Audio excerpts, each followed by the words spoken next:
I think everything serves a purpose and remain positive. I know it's hard. There's always a good side to every situation. I think that's important to know. Good morning. Today I'm extremely lucky to get to chat with Angel Wong. Angel was the first Hong Kong gymnast to reach the Olympics for London 2012, and she has a balance beam move named after her. Before our chat, I just thought I would let you know a little bit of history about Olympics. The history of Olympics actually goes back almost 3,000 years ago, and the first known Olympics was held in Olympia, the southern part of Greece, where people used to worship their gods. The Olympic Games are normally held every 4 years, alternating between the Summer and Winter Olympics every 2 years.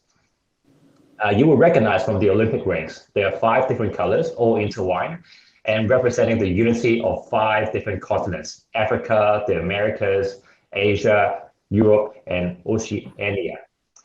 I thought one of the interesting things is about the Olympic greed. The most important thing about the Olympic Games is not to win, but to take part. Just as the most important thing in life is not the triumph, but the struggle. And the essential thing is to have conquered, but to have fought well. Now, there were about 12,000 athletes in the 2020 Tokyo Olympics. I don't need to tell you all how difficult it is to qualify and compete for Olympics. It's extremely competitive and difficult. And I'm so lucky and grateful that I can get to chat with Angel to learn more about her mindset, a professional athlete mindset, what it took for her to qualify for Olympics back in 2012, and how she successfully transformed herself into a successful athlete. Now, first off, a heartfelt congratulations to your recent bronze medal achievement from a Doha World Cup. I know that you are extremely busy with your training and being a coach yourself. How does the rest of the year look like from a competition standpoint, and how many more competitions are you going to join, Angel? So thank you so much. I'm really happy to be on the show and sharing, my experiences. I think, well, this year is quite a busy year for me. So yes, I did recently come back from a series of World Cups. So in gymnastics, we have basically it's called a World Cup series. And so you go around to different countries and you compete at different stations. So me and a couple of other athletes, we did that. So that's 4 competitions done already this year. Wow. And then looking ahead, we have the Asian Championships this month. So I'm going to go to that in, I think, the end of this month, May. That's in Qatar. And then I think more importantly for a lot of Hong Kong athletes would be the Asian Games coming up. I think that's in September. And then for gymnastics, we have the World Championships in October after that. So I think those are the main competitions this year. Yeah. Well, sounds like you have a busy schedule. Like I said, so grateful that you're taking your time out to have a chat with me. Hey, I'm just curious, how did you get into gymnastics? Let me tell you a secret, okay? Yeah. So when I was young, I used to play a lot of basketball, okay? Mm-hmm. But obviously had to drop out of that because of I guess, societal pressure. I was in year nine, but I wasn't doing that well academically. So I had to spend a bit more time, sort of move away from sports, right? So I was just wondering, how did you find your passion? Was it, I mean, was it the fact that so your parents sort of find your passion, or was it something that you sort of developed your passion? So yeah, so basically for me, I grew up in Melbourne, Australia, and Australians were all very active and into sports.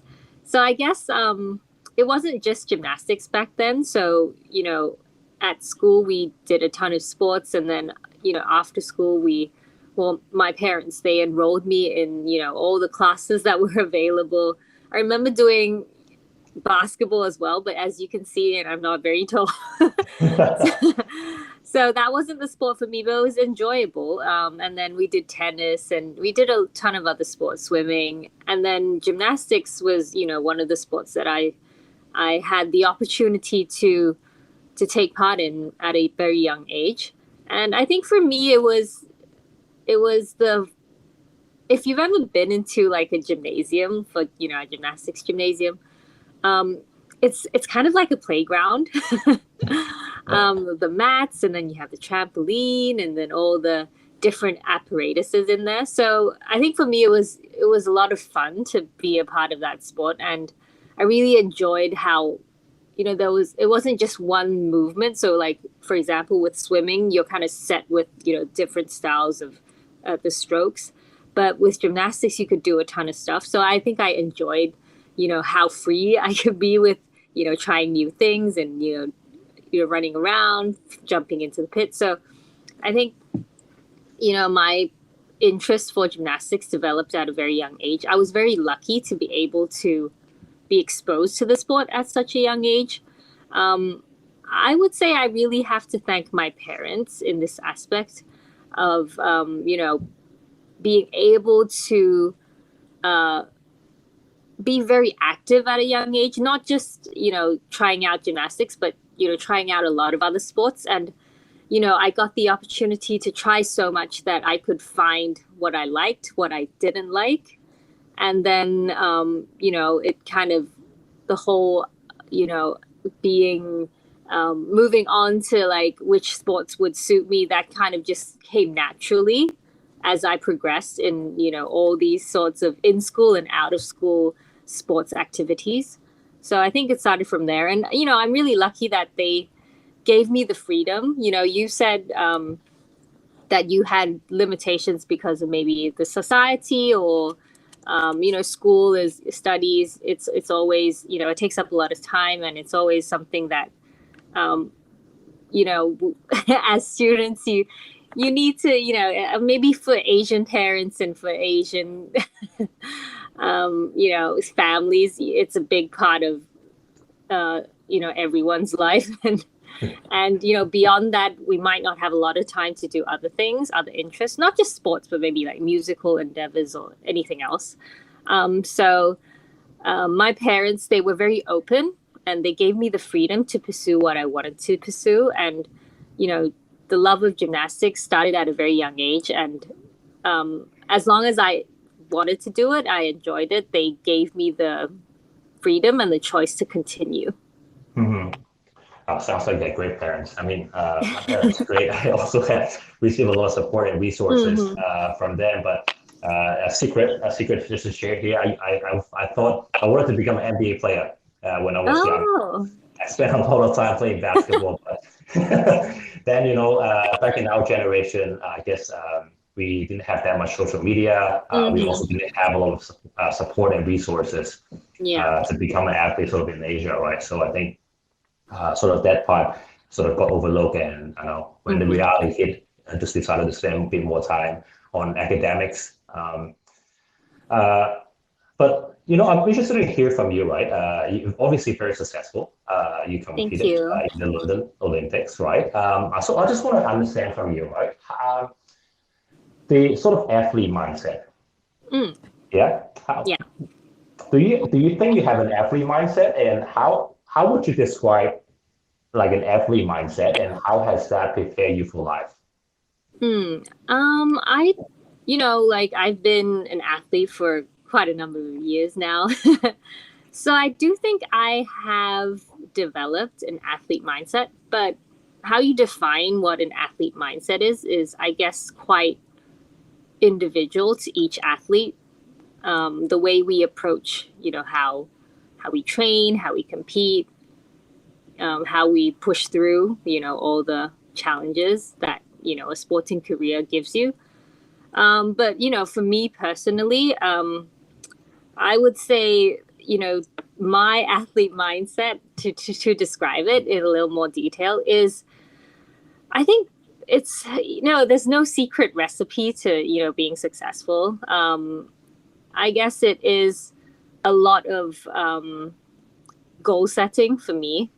I need to run on goals. Like I can't just go into the gym and approach something with no end goal. Like I need to know what I need to achieve. I think that is important for me, and I guess for a lot of athletes as well. So for me, it's more planning and goal setting, And I don't think I was born with being that sort of a person. I felt like, um, going into recreational sport first and then moving on to competitive sport, and then, knowing what's ahead, and then, my coaches guiding me, and all of that experience helps me to develop that athlete mindset, that goal setting, that very, you have to be strategic about things. And I think that for me works the best. Um, but like you said, the athlete mindset doesn't always lead to success, I would say, but it gives you a bigger a chance to achieve that. And, beyond goal setting, I would say, you need to persevere through, all the trials that you face. And I think especially starting sport at such a young age, it really, teaches you a lot of lessons in life. You face a lot of failure. You don't just wake up and be good at something. You need to go through the hours of training and the effort that you need to put in. And I think what happens is you kind of build up that mental strength and the determination that you need to have to be a successful athlete. And that is because of, with every, for example, with gymnastics, with every skill, you go through a process from not knowing the skill to being able to do the skill. And for me, it starts off kind of bumpy because, it's quite difficult, and you go through a lot of, like trial and error, and you're not able to do it. And then, eventually with the, a lot of hard work, your coach coaching you, and then eventually you reach the point of being able to do the skill. And I think it's important to look back on what you've achieved as an athlete. It's important to me. Like, I see, with every skill, it was difficult to start off. You hit a lot of, road stops and all that. And then eventually you achieve it. And then when you approach your next, little mountain, or, next challenge ahead, then you can, you kind of work off of your experience from other things. And then that gives you the confidence to move forward, because, to embark on any challenge, it's difficult at the first, couple of, halfway up the hill.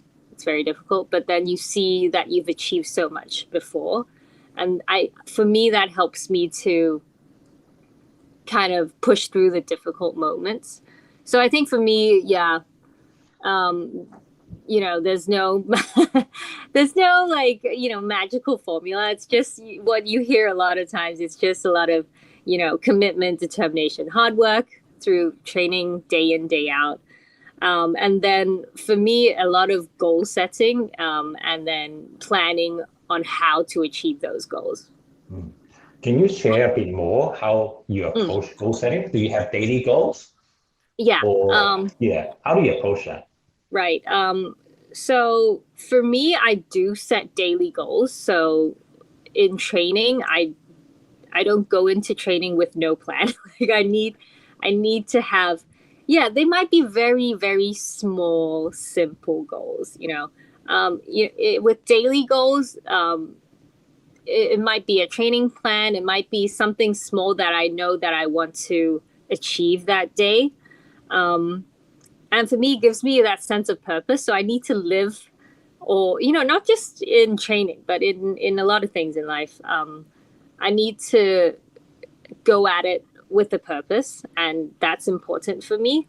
And then, I think daily goals, then you progress to like short-term goals, and then obviously long-term goals. But I think you need to have that vision. So for me this year, I know my timeline. I know I have the Asian Champs this month, and then I know I have Asian Games in September, and then World Champs. So from there, I kind of work backwards, and then I see what I need to achieve to be ready. So I break down the bigger goal into like smaller parts. So for me, that works. Even when I had my injury, so I had, major surgery on my knee, and you hit that point of view. It's very every setback, but especially for me at that age and at that time, and the severity of the injury, a lot of negative thoughts would go through. And I think it's okay to have days that you just don't want to do anything. Like, it's not every day that I need to be super motivated and have purpose, but I think overall you need to know where you're heading. And so even in my rehab, there's a lot of physio and like a lot of fitness work and all that. And it's very boring and very repetitive. But I needed to set goals, and they might be these minute goals of like, today I need to, I was in a wheelchair for a couple of months. So, even to stand up that day or to walk one step, that would be my goal, basically. So Wow. I think it's important to, just give yourself something to achieve each day. And, it really brings your, like basically it gives you, it encourages you. Yeah. It's that self-motivation to know that you've achieved something every day. Yeah. I was gonna ask you actually a question on your injuries. Now, looking back almost 10 years ago, you qualified for London Olympics. You're basically at the peak of your career, if you're going to put it that way. And then a couple of years later, around 2014, 2015, right? You got a major. 2015, you got a major injury. Yes. Did you have any dark moments during that time? Oh, definitely. I was very like how much impact did it have? Because for a lot of professional athletes, they get injured, and for some athletes, that means the end of the career, right? So just curious to hear what actually happened during those periods, and how did you actually overcome that with, I guess, a lot of uncertainties in the process? So that was in 2015, like you said, and I was preparing for a competition. At that time, I felt really, physically fit. I felt like I was ready, and, Rio was just around the corner. And for me, that was the main goal, to qualify for another Olympics. I was very set on that, and everything I did worked towards that.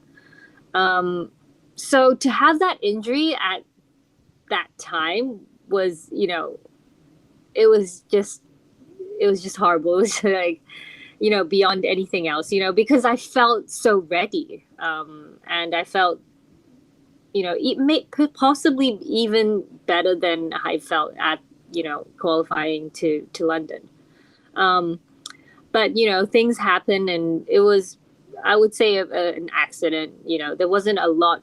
I look back on it, and, I try to think of things that could I have done more. You could always have done more, but, things happen for a reason. That's what I believe. So, it happened. And during that time, I remember, I felt, well, from the moment it happened, I knew it was a severe injury because, of the pain and the way I fell on my leg.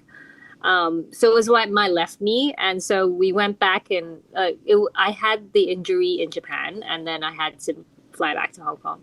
And then after all the MRI scans and everything, so I knew it was, it was very, very, a big injury. I had multiple ligament tears. You hear a lot about ACLs and MCLs and all that. So I tore everything basically in my knee. So, I mean, I can laugh about it now, but yes, it was a very, very painful and difficult time for me. And I did kind of, go into this very dark place. It's true. And I kind of stayed there for a while.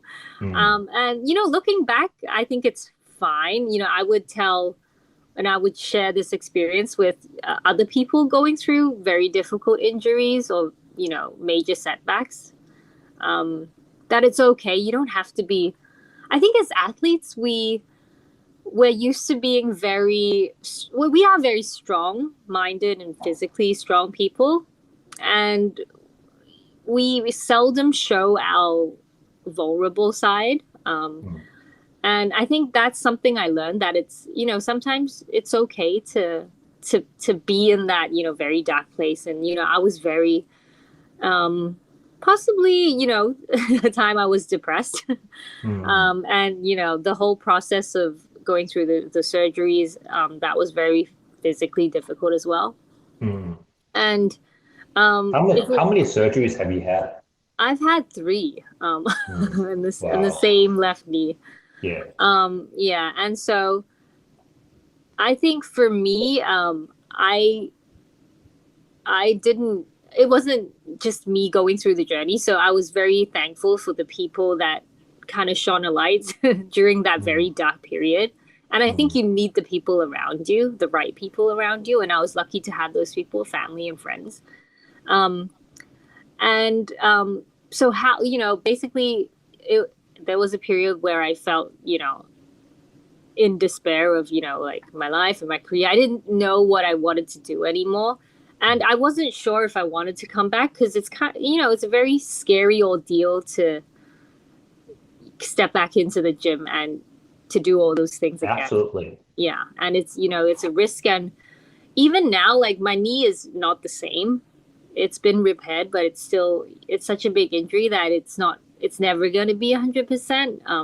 So I always, I need to be aware of, that my body and, physically is a little bit different, post surgery. But, yeah, like you said, that dark place that I was at, how did I crawl back out of that? I think, well, the people, like I said, I needed the people around me. And it's again for me that athlete mindset of, um, setting your goals, um, those tiny, minute goals, however small they might be. I think they make a lot of difference, because I could have gone through life, that period of my life, um, just sitting around doing nothing, and then having all these very negative thoughts go through my head, which, there were days that I did nothing and, basically Yeah, was we a all cat. do that. Yeah, we all do that. But then, I think it's like, what you needed to do every day in physio, in rehab, however boring it may be. And I didn't have to write them down, they were very simple goals, but I had to have something to kind of cling on to and know that, today I'm going to do like 3 sets of, leg press, very simple things, very light stuff like that, gave me a direction of, oh, I'm moving forward. I was better than I was yesterday. So I think that's important. And it kind of helped me to, move forward again, because for a long time I felt like, well, I'm just stuck in this chair. I'm not moving forward. I don't know what I'm doing with my life. And then eventually things slowly gain momentum. So I think it's, the first part of that rehab was very difficult emotionally and physically, but eventually you see the improvement, after week 1, week 2, week 3. And then from there, I didn't really know if I wanted to do gymnastics again, like at least competitive gymnastics, because not even my doctor could, tell me that you can come back, because it was such a big injury. It's more But psychological and mental, yeah, right? yeah. And so, I guess it's important to, like, I talk a lot about, goal setting, but in this case, I wasn't setting that very long term goal. I think it's okay to be kind of chill about it. Just, know what you do every day, see the improvement, like tiny improvements daily. But, there's no stress and no pressure to tell myself that I need to come back. Sometimes it's okay to kind of let that uncertainty just be left there. I know as an athlete and as, a lot of people, we want to know what's going to happen next week and how am I going to plan, like COVID, we wanted to know when's it going to end, right? But Mhm. I think through this injury, I've learned that some things you can't control, right? And for me, no one could tell me, how I would recover, how well I would recover, how fast I would recover if I could come back. And all these are question marks. So yeah, I learned to just do the things I could do every day. Like I know I can make sure that I go to physio, I do the stuff that I need to do. And then, whatever happens beyond that, I, I've sort of learned to let go a little bit. And I sometimes in a lot of situations in life, I think it's more comfortable to just, let go of the things and to not overthink on the things that you can't control and just focus on the things that you can. Yeah, no, that's just Mm. amazing to hear. I mean, Yeah. obviously, and 2015 wasn't your only surgery, and from what I learned, there's also Mm. another surgery back in 2018, which sort of made you Yes. switch your career from vault to balance beam, right? Yeah. So, I mean, it's so in gymnastics, just a little 101 on gymnastics. Women's gymnastics has 4 events. So you have the vault, the bars, uneven bars, the beam, and then you have floor. And so when you first start gymnastics, you get to do everything. And that's what I did up until my injury, basically. I did maintain doing 4 events, but you have your best events, right? So I dedicated a lot of my training to vault, and then I would say floor would be my second event. And then I did keep up with a bit of beam. So it's not like I did do beam for the injury. And then bars is my weakest event, so I just did a little bit of that. So yeah, after having the injury in 2015, and then I did re-injure that knee in 2018, which led to another surgery. But yeah, so I think after 2015, I already knew that beam would be my main event because of the limitations I had post surgery. And then after 2018, the surgery, the third surgery, I knew I couldn't do a lot of the other stuff. So before that, I really wanted to come back on other events beyond beam, but it's not possible. And that's also something I had to kind of wrestle with. I was this very fit and very capable, physically capable gymnast, but um, because of things that happen, your limitations are part of life, and I think I need to be very creative about how I train and what I train. But it's helped me, in the longevity of my career. I'm no longer, an all-arounder, as we say. An all-arounder is someone who does all 4 events, and vault is not my main event anymore. And I do miss it because I've had so much success with vault. I've, gained international medals and achievements. But I'm one of those people that I do enjoy a challenge, as crazy as that might sound. And, with every challenge, it's difficult, but once you make the progress and you move towards, and that you've overcome a little bit, that satisfaction is really sweet. And with beam, it's sort of like that, even with coming back, like knowing that I made progress, and then I could, from foundation gymnastic skills, I could recover like higher level gymnastic skills. Like that for me is a thrill in itself, and it's part of the motivation that I need and I needed to kind of, get to where I am today. Mm-hmm. You had multiple surgeries, and just now you mentioned about, I guess, perseverance, and obviously recovering from those multiple injuries had led to certain fear, like you've said already. Yeah. Tell me about how you felt, yeah, when you stepped back into the Mm, gym, and also about your decision-making process. Was it right. how did you arrive at this decision? You gotta persevere instead of pivot because you also become a coach Mm-hmm. yourself, right? Can Mm, you tell me, yeah, sort of what sort of went through in your head when you make the decision, I'm gonna come back, but I'm gonna try something different? right. And what did you do exactly to overcome that fear? I mean, I think if I were to put myself in your situation, I think I was scared to death.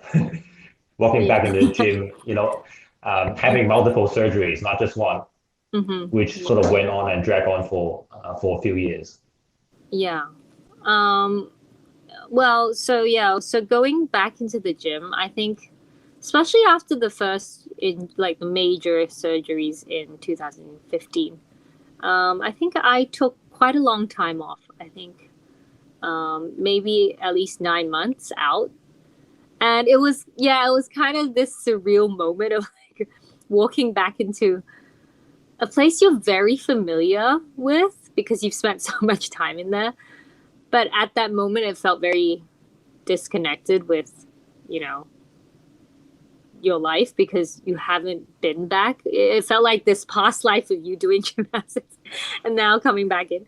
Um, for me, like, I shared a little bit about how I was able to start gymnastics at a very young age, and I developed the passion for it, and I think that's very important. Like because I really enjoyed the sport, and I maintained that interest and that passion for the sport. I think that's really helped me to not give up on it, when times are hard. And so getting back into the gym, I couldn't do much. I was observing more than anything else. And to see, my teammates and, younger kids come in, and that kind of inspired me a bit, to reignite that flame of gymnastics in my life. And I knew I wanted to try. I think that's important. Sometimes um, it's not always about the end goal, although that is important as well. But every baby step you take, like, I know that there's a big fear of, what happens if I try and I fail, right? And then a lot of people end up not even trying. But for me, it's important to just try. And I went in and I was inspired by everyone else doing gymnastics in the gym. And I knew I wanted to, that was the decision that I made. But I don't think it was made alone. It was because of, the environment I had, the very supportive environment I had. And my coaches, they could easily have said, Angel, you've had a successful career, it's enough. They could have said Mhm. that, but they encouraged me. Like they they gave me the opportunity to come back. My head coach and the Gymnastics Association, they were very supportive because they could have told me otherwise, and it would be completely normal as well because, elite sport is very cutthroat, and if you're not improving, then someone else is going to, come Take in a and take your, spot. yeah. And that's totally normal. And I would have understood if they had told me that, maybe it's time to hang up your grips, so to speak. Um, so that was, the decisions weren't made alone, I would say. And I did have conversations with my coaches. And I think through the process of coming in and, relearning gymnastics all over again, I knew I was exploring what I could and couldn't do. There was discomfort here, there's weakness there. So through that, I kind of felt, and I kind of came to the decision of knowing what events I couldn't do anymore. And, if you've seen a bit of gymnastics, vault is one of those explosive, events that seconds and it's over.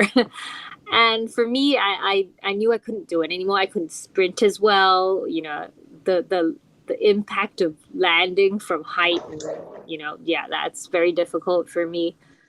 So but I think it's important to try. So I did try to do all those things. I did try floor. I did try vault, and just didn't feel right, or I didn't feel ready. Um, so I think the important thing is, before every decision making, to explore your options. That's how it helped me. Not just in gymnastics. I feel like I'm going to take this into everything, everyday life, and things that I need to decide upon in the future as well. And, just explore your options. And it might, if you might try something and you feel like, yeah, it works for you. So go ahead with it. But then you have things, you've tried things and, even if it's a failure or if things don't turn out, that, well, now it doesn't work for you. It's not right for you. So I think for me, that's how I went through with deciding on, Beam is the better event for me. Yeah. Who's your idol? Ooh, my idol. That's this question earlier. Yeah, I've had this question a lot, and I don't think I would put anyone as my idol, but people who inspire me. Because I don't know, idol for me, maybe it's the connotations that people have with it now. Like, I want to be my very own, unique self, and I don't need to. But I aspire and I'm inspired by people, so I can take qualities from them, but I don't want to be like they're like the god to me. And I don't want to like copy them, and copy and paste and be the same. But yeah, a lot of people inspire me. I would say, as a gymnast and in the sport, definitely Oksana Chusovitina. So she's a gymnast who has been to, I think, it should be 8 Olympic Games. So 8 Olympic Games. She's like the mother of all gymnasts. And I've been very lucky to compete with her on multiple occasions. She's still around. So she was competing at the World Cup Series. So it was amazing to see her continue her very long and successful career. And, especially she was a vaulter. She still is a vaulter. And so being a vaulter myself, I looked up to her. And I think beyond the gym, she's now also a coach. So she's been coaching the team. So I do look up to her in the sense of, not just being a good athlete, but how to inspire the next generation, which is, and to coach the next generation, share the knowledge. And that is, what I aspire to be as well. I'm still training, but also I hope that, my experiences will help the next generation and to help my teammates and to be able to, coach them as well. And then, besides Chusovitina, I would say within the team,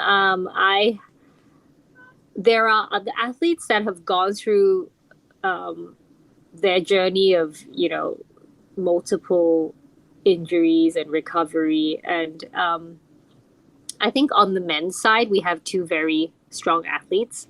One is Shet Wai Hong. So he's he's a gold medalist at the Asian Games twice. And he went through a lot of injuries and comeback. And, he's such a courageous and hardworking athlete. And maybe it's because we're in the same gym and I see him work. And to have those people around you to inspire you is, it really motivates me to continue to come back and to do, to reach new levels and to continue to challenge myself. So he's one of those people, I would say. And then I know it's very cheesy to say this, but, my mom and dad, I'm always inspired by them because of the way that they approach life. They're very proud of, what I've become and who I've become. But I am also very much in debt to them because I feel like if it weren't for them and their open-mindedness and their unconditional love and support, I wouldn't be the person that I am today. So, if I ever become a parent, I hope that I can, emulate those qualities that, they've, I see in them and hopefully, to have that, to bring those qualities into my own parenting as well. That would be amazing. It really sounds like you got a head start. You got 2 wonderful role models that you can learn from. Yeah, I think that's very important. So, I mean, you being a dad yourself, right? So, Yeah. um, it's it's and also now I coach younger kids, and I see so much of their parents in their kids, and I think parents really need to be aware of, they have major influence in their kids and how their kids will grow up, and what sort of personalities, or the values that they will have. So I think it's, yeah, I see a lot of it in that. So I hope as a parent, future parent, hopefully, and you being a parent yourself, that we know how much of an influence that we are to our kids. Yeah. Oh yeah, absolutely. I cannot Mm. agree more. I recently read the stories between two very successful athletes, just like yourself. One is Tiger Woods, and the other one is Roger Federer. Big Right. fan of Roger Federer. Yeah. And like you Love said, that. the parenting journey that both of these, successful athletes have gone through, they're vastly different.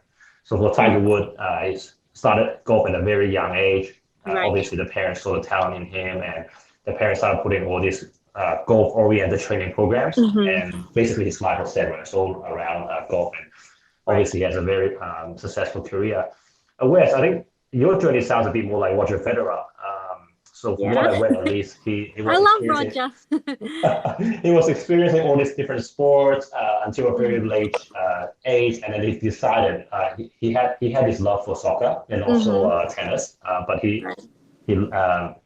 he decided at a very late stage that he decided to pursue tennis. So I Hmm. think the reason I thought this example was quite relevant to our conversations because from what you're sharing, I guess we as parents we should try to encourage our kids to Explore. experiment Yeah, and explore as experiment. much as Hmm. possible rather than trying to set a path for them.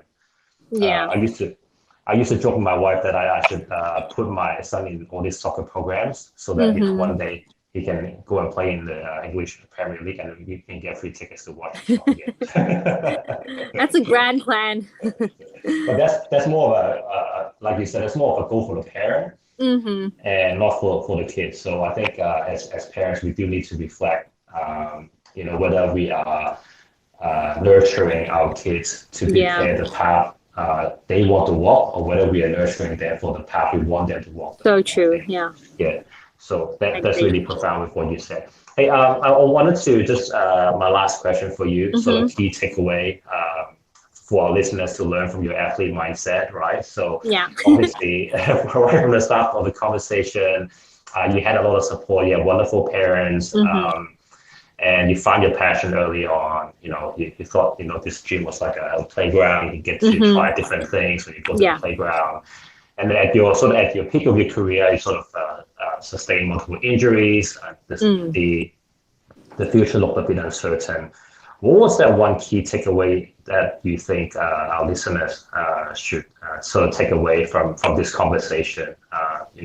How can having this sort of athlete mind help someone transform? Because yes, obviously transform you in different stages of your life and Hmm. your career. Yeah. And if there's sort of just one message, what do you think that message would be for them? Just one message. You can have It'll be multiple. I've got multiple, but I would say I'm gonna try to. I'm gonna put a few things into one message. uh, for me, I think the biggest takeaway is, yeah, I think you summed up my career quite, um, simply said that basically you go through ups and downs, right? So you've had your high moments and your low moments, and I think in any moment, like any and every moment that you go through, whether it be a good one, you're on the podium getting a medal, or having an injury and you've got time off. I think everything serves a purpose, and I think the mindset. I talked about a lot about goal setting and all that, but I think it's important to remain positive. I know it's hard. There's always a good side to every situation. I think that's important to know. So, the good times, obviously, easier to be happy and, look on the bright side, but even in the low moments. So I've shared a lot about what I learned through my injury, right? So I think it's important to maintain a positive mindset through all of that. And I think my other takeaway is always to control the things that you can control. And then what you can't control, don't overthink it because it's just going to bring you a lot of misery. I think that's important. So yeah, I hope people can take away from that, just to look on the bright side of every situation. I think years later, you'll see that there's something in there, even the hardest moments, you have learned something. And then, yeah, just to, do your job, whatever it may be, and then let go of the things you can't control. Very, very well said, Angel. And thank you so much for coming on to our show and to share your wonderful journey with us and how you successfully transformed. And really glad to see, you coming back and reaching new heights despite the obstacles. Oh, thank you. Yeah. That you have faced. Truly an inspiration. A few months ago when I attended your talk, and one of the things that you said really struck me. I don't know whether you remember. And so I think you ended with this quote, right? And sometimes we can look so far ahead that we overlook how much we have achieved already. So sometimes looking back, how much we've achieved in the past can be quite powerful and relevant too. Yeah, that's so true. That is also something that I learned because of the injury. I had to be, kind of pushed back to square one and then rebuild upon that. And then, that made me realize how much progress I've made. And yeah, a lot of times I feel like people looking back, it has negative connotations, like, oh, like, don't stay stuck in the past. But, for me, it's important to see the progress you made, and to see, every challenge you've overcome. And, and then you take all that experience and then it really encourages you to see, oh, I've made all this progress. I can keep moving forward because I've done all that and I've achieved and I've overcome all that in the past. Yeah. Awesome. I wish you all the best in your upcoming games. And I can't see your name pop up in the headline news again that you're winning different medals. Thank you so much again. Have a nice day. Thank you so much. Yeah, you too. It was so nice talking to you. Likewise. Bye, Angel. See you. Bye.